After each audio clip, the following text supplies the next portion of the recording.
The title of the work is Biocompatible and Therapeutic Potential of Metaclosicide, Encapsulated Alginate Chitosan Nanoparticles on Anti-Excitotoxicity and Anti-Proliferative Activity. Next slide, please. We all know that Centella asiatica, the common name is the Brahmi, which is used for the memory enhancing and the neuroprotective, anti-inflammatory, antioxidant, so many other activities of this plant. This plant belongs to the Apiaceae family and is a traditional herb which is used as a therapeutic medicine by the folklore, I mean by the tribes of the Kerala and other parts of the India. The major compounds or the major molecules present in this plant are aceticoside, metaclosicide, acetic acid, and metacassic acid. They are the uracane type triterpenoid saponins. And out of this, metaclosicide has a major activity in the memory enhancing. Next. This made us work on this molecule. We isolated this molecule from the plant and we characterized this molecule by NMR and FTIR, other spectroscopic analysis. I'm not going deep into it because that is another kind of work we have done. And this molecule, metaclosicide, was encapsulated in the chitosan alginate matrix to form a colloidal suspension and was tested on the excitotoxicity, which was induced by the pilocarpine seizure on the mice model. We all know that the pilocarpine is the known seizure model in mice to study the seizure effects. Next. One might ask me why we went for this, nanoparticles of this MAD, because MAD already has the neuroprotective action. But MAD also has a very limited drawbacks, I can see. They are poor bioavailability, and even in the oral, they are they are not absorbed by the cells, as I can say, because of their hydrophobicity and instability in the physiological medium, low intestinal and membrane permeability. And we all know that polymeric nanoparticles are the promising drug delivery system nowadays. And we went for chitosan and alginate because of their low, known non-toxicity and mucoadhesive properties and the quick gelation properties, which made us encapsulate our MAD molecule into the chitosan alginate matrix to form a colloidal suspension. Next. Coming to the work of preparation of the MAD, I'm calling metaclosicide as MAD now. MAD nanoparticles. We first followed the ionic gelation polar electrolyte method for the synthesis of the MAD nanoparticles. Later, the MAD nanoparticles were characterized by various methods of thermogravimetric analysis, differential scanning, colorimetry, DLS, Zeta, XRD, SEM, and so on. And the FTIR spectrum was detected or taken for the encapsulation or the binding of the alginate chitosan with the MAD to show that they are formed a complex. And then we carried out the biological evaluation. Next. This is a schematic diagram. I'm not going deep into the synthesis because this is available already in the website. We have a published paper in phytomedicine and you all can go and refer to that paper.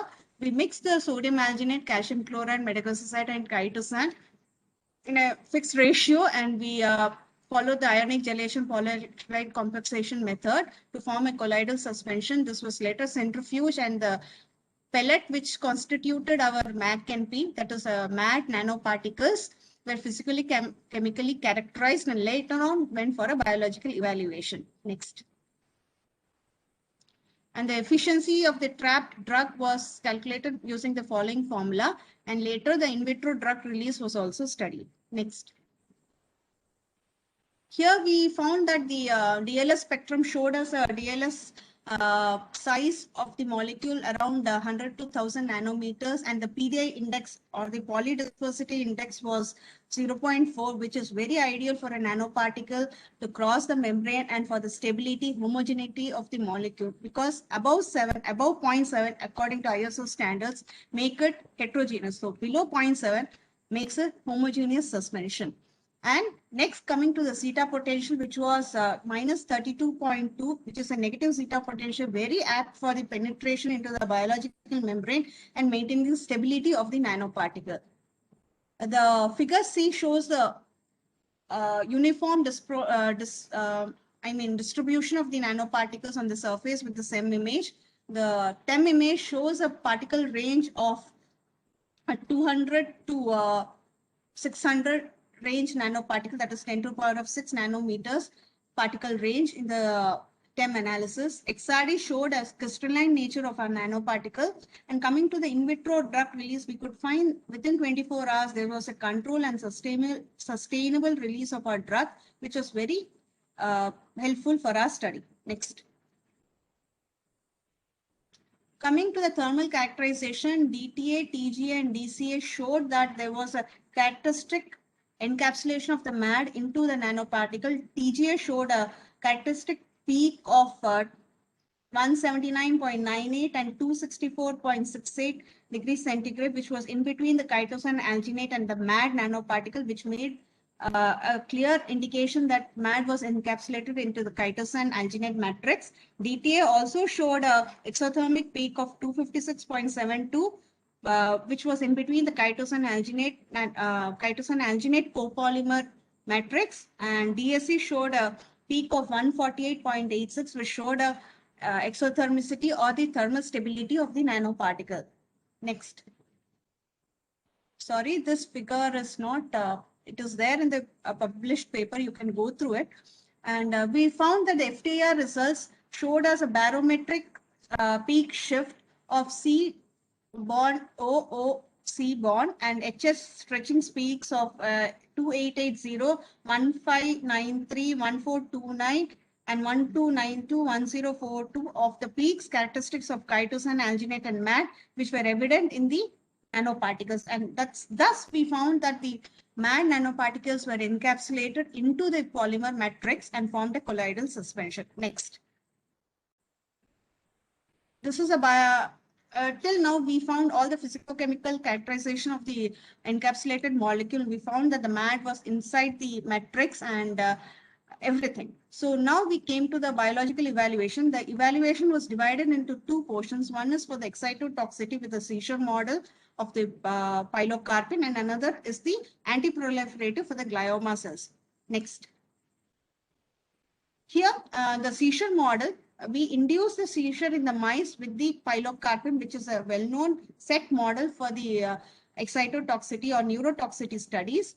And before that, we wanted to see the toxicity of our molecule. Like before giving it to any of the cells or any of the animals, we have to know the toxicity. So here we carried out a compatibility or the cytocompatibility as well as the cytotoxicity or the cell viability study on the isolated neural stem cells from dentate gyrus. Dentate gyrus is a region in close proximity with the hippocampus, which controls the seizure and which monitors the cognitive skills of our system. So we found that both MAD, towards my left is the MAD particles and towards my right is the MAC-NP particles. We found that both MAD and MAC-NP did not show any cytotoxicity to the neural stem cells, and stemness was maintained and the neospheres were clearly visible.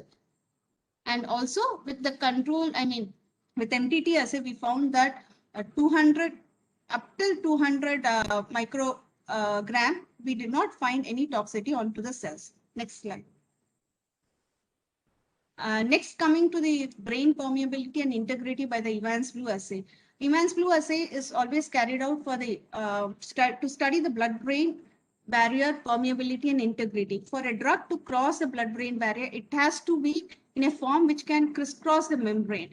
But also, it should be maintain the hemostasis of the brain. So there should not be any disruption of the brain membrane. Here we found that the Evans Blue, when together with our MAD or MAC-NP nanoparticle, were able to cross the membrane without any disruption and with the maintaining of the membrane integrity. We also found that MAC-NP was superior in transcytosis across the membrane rather than MAD, which made us more bioavailability of MAC-NP into the brain system. Also, we found that the DNA damage caused by the pilocarpine was more You can see the ladder in the second lane of the gel, whereas MAD and MAC-NP restored this PC, pilocarpine induced toxicity when simultaneously administered to the mice with the pilocarpine. Next.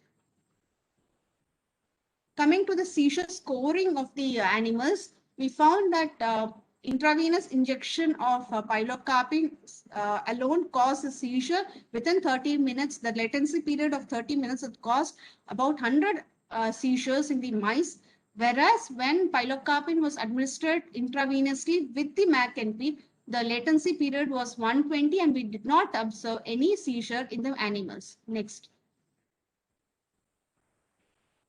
Coming to the gross organ toxicity and histopathology and the PCR analysis of the specific markers, mediators. So first we found that the first figures A1, A2, A3 are the liver figures. We found that control and the PC together with MAC-NP showed a clear lesion-free system of the liver, whereas we could find the microsteosis of the cells in the liver in pilocarpine induced into the mice. And in the brain sections, we found that the brain cells were intact in both the control and the MAC-NP PC administration, that is A4 and A6 appears same, whereas there was a high hemorrhage of the cells in the PC. That is, when PC was injected into the mice, it caused high hemorrhage to the cells.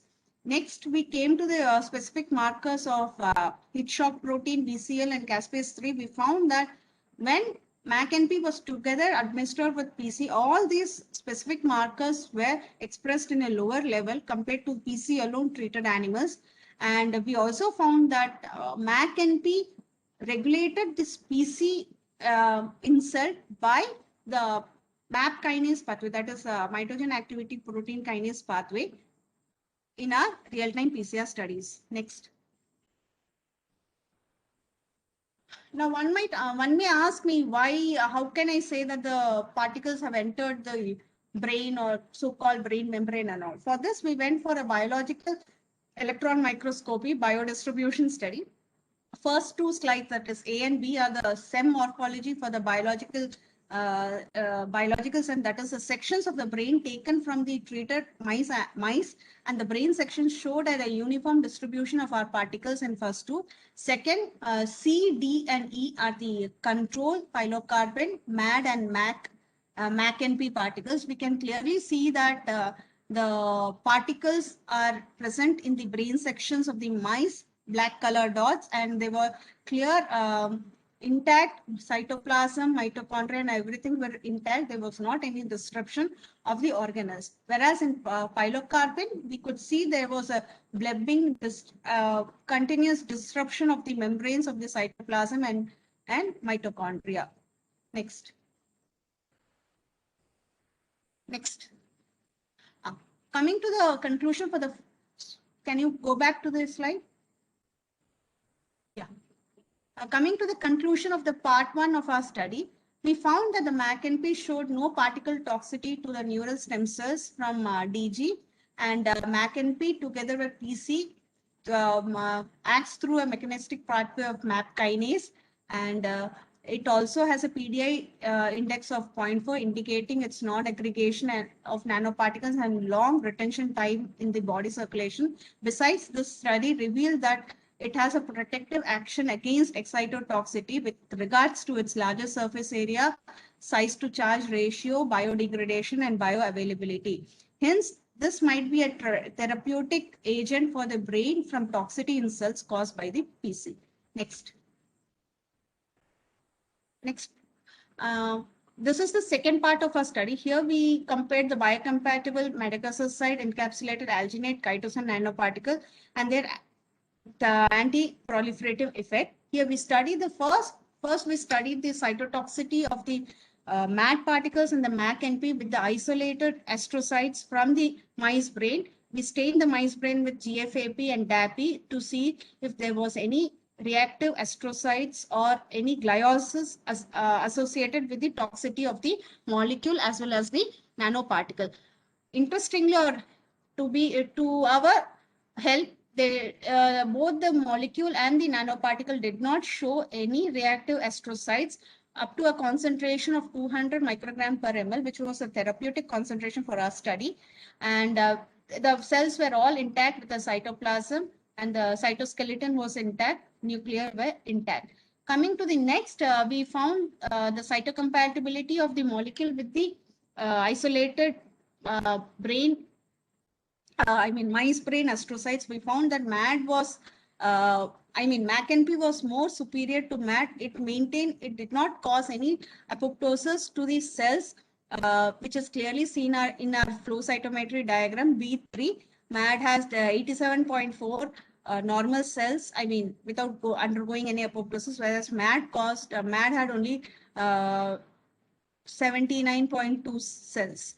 And next, coming to the cell viability of the molecules with isolated astrocytes as well as on the C6 cells, we found that astrocytes did not have any cellular toxicity with the MAD and MAC-NP, whereas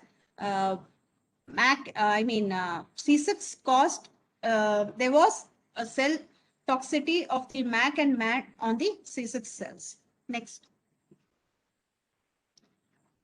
Here again, we went to work with C6 cells, which is the glioma cell lines of the mice. And we all know that glioma is the multiform glioma in humans is the major tumor of the glial cells in human. And the only way to treat glioma is through the surgery, but recurrence of glioma rate is very high. So the prognosis becomes highly impossible, and the maintenance of the patients is highly impossible even through the giving of the medicine, because the major drawback is the medicine cannot go across the membrane, as well as it it follows a program cell death 2, that is autophagy pathway, which is very difficult for the cells to undergo. Coming to this, we found that our molecule made a necrosis to the C6 cell lines, and we could find the nuclear condensation apoptotic bodies in the cells. Also, the membrane integrity with eccritin orange and ETBR, we could see that the cells were necrotized. Next. Interestingly, we found that this molecule also executes an ROS pathway, that is DCF-DA. When we carried out through a flow cytometry analysis, we found that the cells were, when C6 cells were they were scavenged by the ROS pathway. And we also saw there was an EDO, proliferation with the EDO assay, that cells were also necrotized. And in cell cycle analysis, the division of the cells in the G1 phase to S phase was diminished. Next. And coming to the uptake of the every particle needs to, before going for any study, you have to see that the particle, there's an intake of the particle by the cells. So we carried out flow cytometry. The site scatter study showed us that the MAD, that is the first B, the figure B, there was only 45.9% of the MAD entered the C6 cells, whereas 60.2% of the cells entered of MAC-NP entered the C6 cells. This made the study very prominent that MAC-NP could be uptake by the tumor cells, that is the glioma cells, more efficiently than the MAD molecule. Next. Coming to the conclusion of this study, we found that this is the best treatment for the glioma. Biological evaluation of study on C6 concluded that MAC-NP can act dual pathways of necrosis and ROS to scavenge the tumor cells. And this study also sheds insights into the therapeutic potential of MAC-NP for the tumor milieu, encourages further studies of MAC-NP using in vivo tumor models. Next. I would like to thank Department of Biotechnology for supporting this work, and I thank my friends, Dr. P.G. Biju of Kerala University, Karyavattam Biochemistry Department, and Dr. Baby Chakrapani of QSAT, a Neuroscience Department, for helping me in this work.